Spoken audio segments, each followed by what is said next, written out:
I mentioned last week Barry Magid's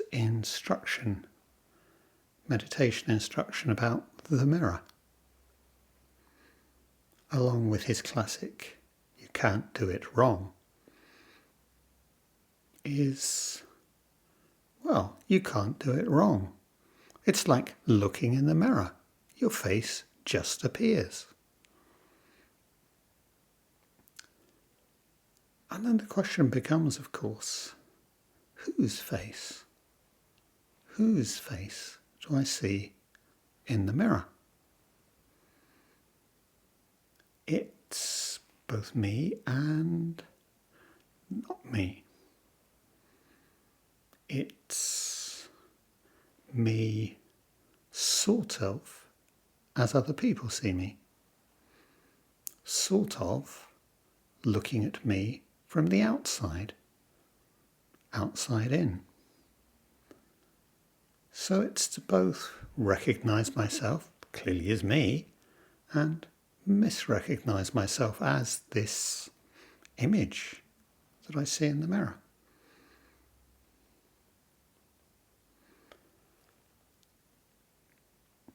When I was student in the kind of early 1980s, Jacques Lacan, a famous French psychoanalyst, his account of the mirror phase as really formative of a substantial part of our idea of what it is to be a self, what it is to be a person, was universal. Everybody was talking about it and it was applied to absolutely everything. But you can see why. It's a really important idea, this sudden moment when this sort of young, bit more than an infant, bit less than a child, suddenly goes, that's me looking in the mirror. And on the basis of that recognition, which is also a misrecognition, because, hey, that's me and I'm kind of like these other people that I see about. That's, oh, hang on, that's interesting. It's a fundamental moment in our own development. And it's a recognition and it's a misrecognition.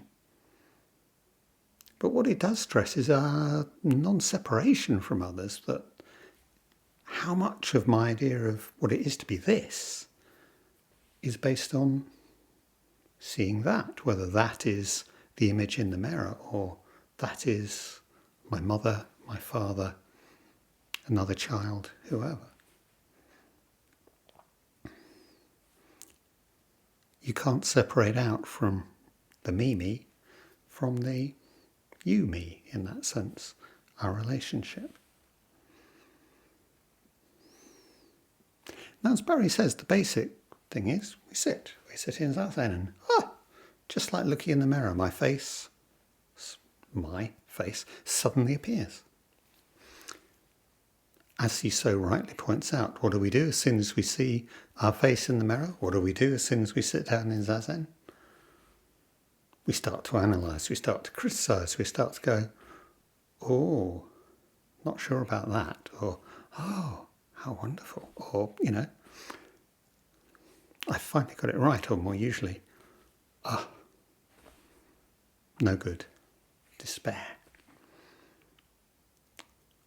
But before we even get there, let's think about one of the most important things about recognising this as me, which is control.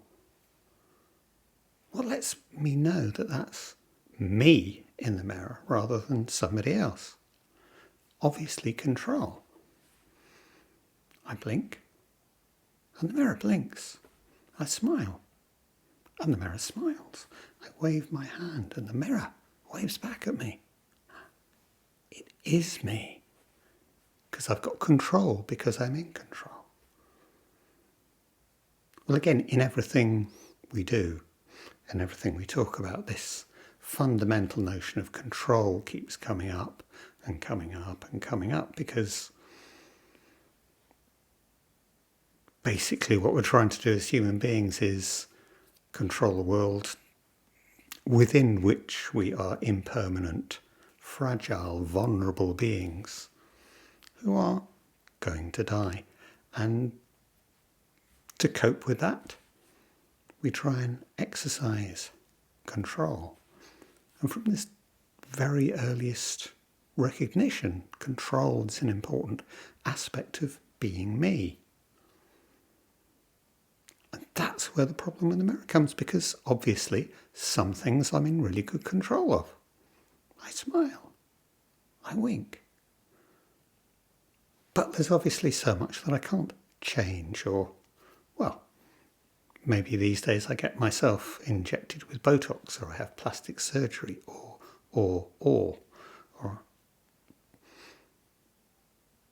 I can try and control, but there are limits to my control, because this is my embodiment. This is me really in the world,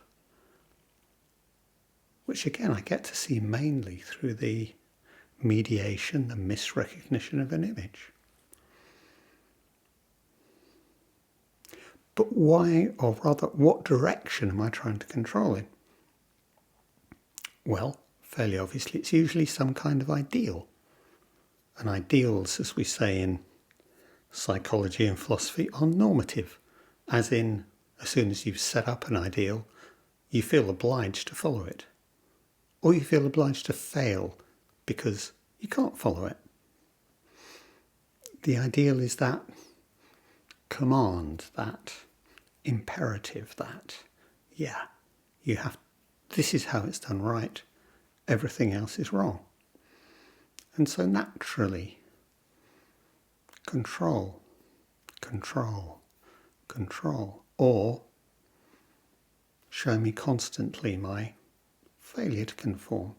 And that's true because even if I see myself as entirely outside that, and heaven knows as we age, we certainly drift away from being overly bothered with ideals in any kind of physical sense. Even if I place myself outside of that in my imagination, it's still in relation to that, in relation to what I see as the ideals presented around me.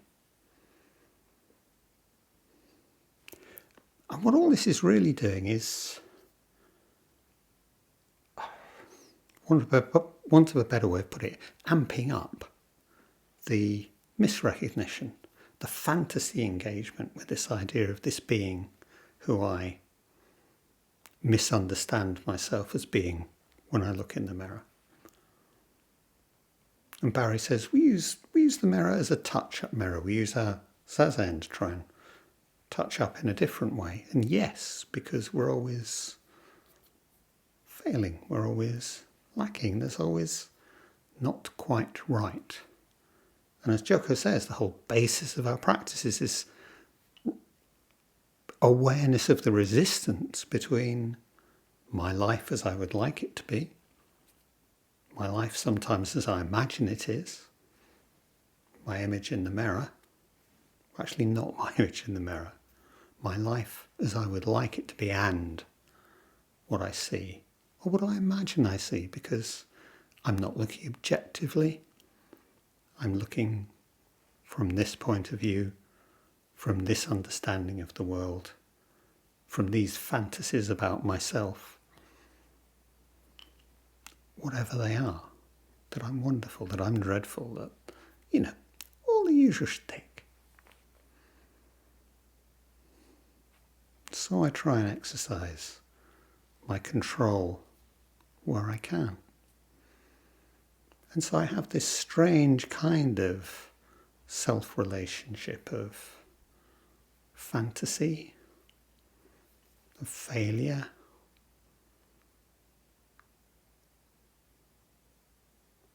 of not being at ease.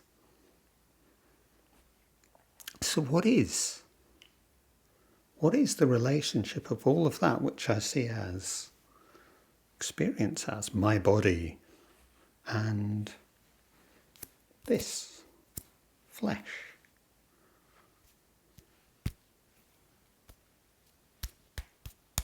bone. What's the relationship there? And when I sit, when I am, not off any kind of head trip, just being this and aware of this body, not doing anything fussy like a body scan, just aware of this body. Maybe actually this is the moment when we do just sit and become aware of this body, your body, this body which I actually am in this moment. And what do I feel? What am I aware of if I just pause to allow that awareness? An ache in the shoulders, tightness of my belt, the left-sidedness of all this stuff.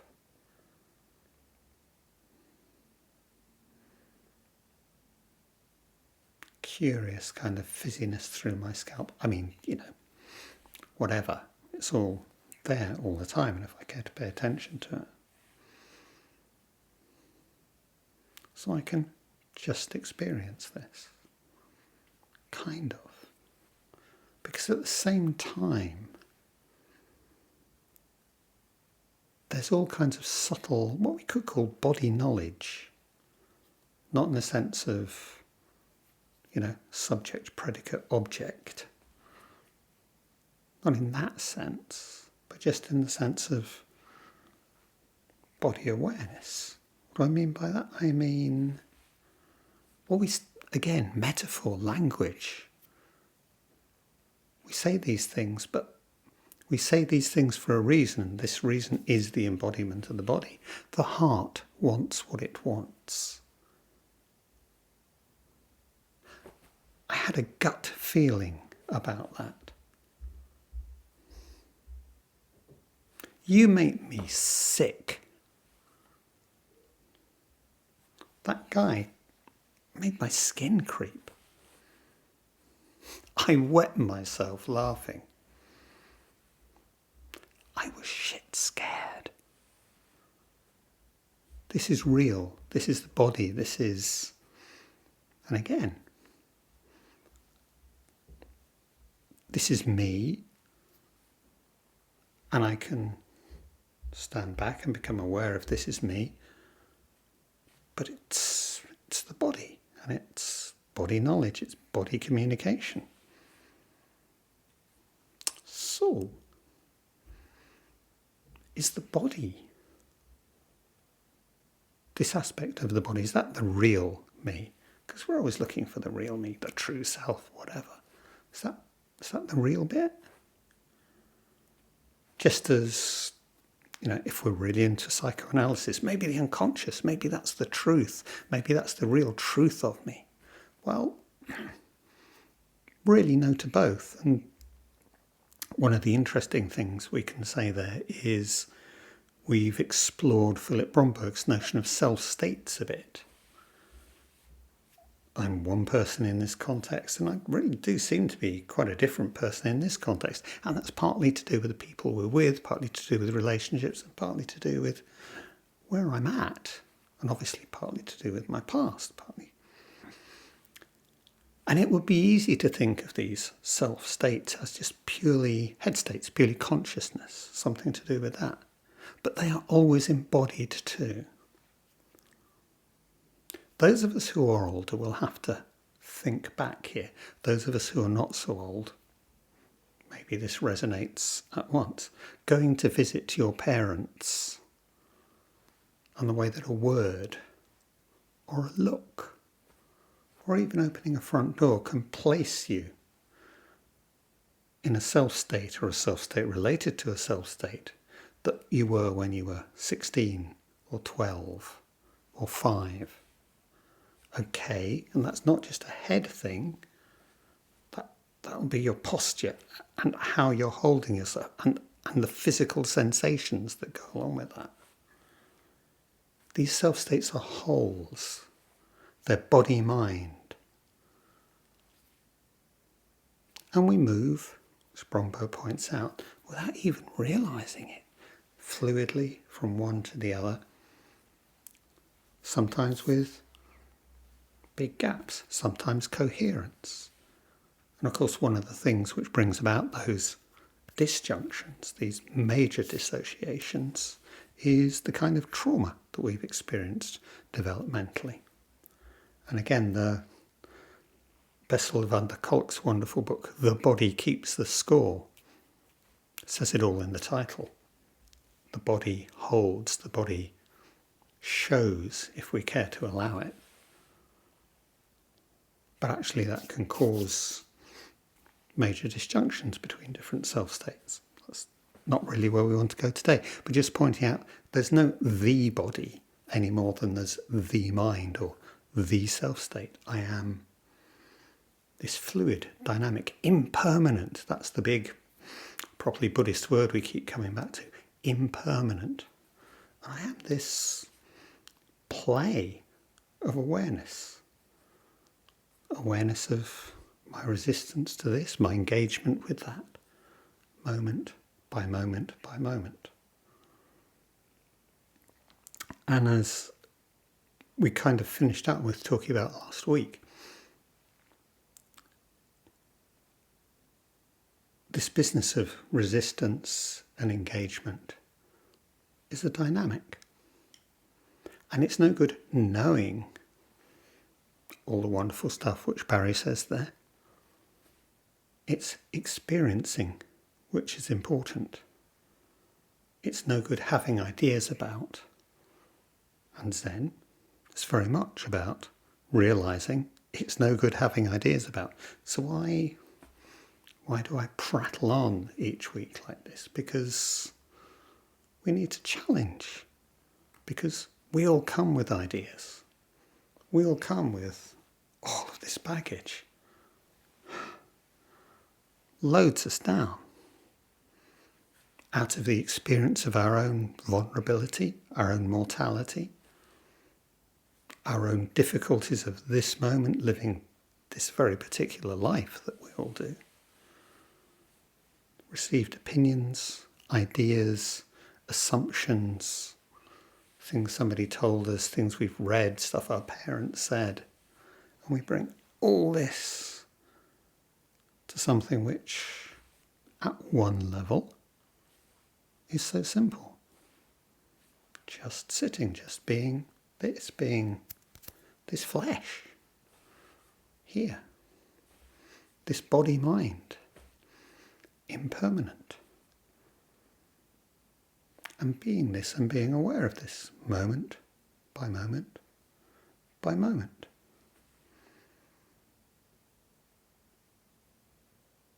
And aware that as this, I am both this self,